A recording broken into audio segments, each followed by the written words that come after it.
বন্ধুরা সবাই কেমন আছো? দেখো আমি দুপুরে রান্না করব, সব দেখো কেটে নেব। এখন কেটে নিয়েছি কিছুটা। দেখো এখন আমি আলুটা আর উস্তটা কেটে নিচ্ছি। যেহেতু দেখো দুপুরে আমি রান্না করব, মোটামুটি আমার সব গুছানো হয়ে গেছে। যাই হোক, এই দেখো মাছটা কাটা হয়ে গেছে, মাছটা কেটে নিয়েছি, আগেই মাছটা কেটে ধুয়ে নিয়েছি। টাটা। দেখো ফার্স্ট আমি বেগুনটাকে ভেজে নেব। দেখো তেলটা গরম হয়ে গেছে, এবার আমি মাছটা দিয়ে দেবো। তেলের মধ্যে এবার আমি আলুটা দিয়ে দিলাম। আলুটাকে আমি ভেজে নেব। দেখো আলুটা ভেজে নিয়েছি, লবণ দিয়ে, লঙ্কাটা দিয়ে দিয়েছি, এবার হলুদটা দিয়ে দেবো। দেখো আমি এবারে গরম জলটা দিয়ে দেবো।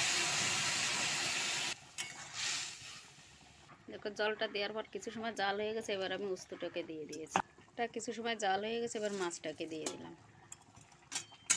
দেখো ফোড়নে দিয়েছি তেজপাতা, জিরে, রাঁধুনি, আর কিছু ভাজা জিরে তুলে রেখে দিছি, ওটা তরকারির মধ্যে দিয়ে দেবো আমি নামানোর আগে। তো ভাজা জিরেটাকে দিয়ে দিয়েছি, এবার আমি তরকারিটা নামিয়ে নেব।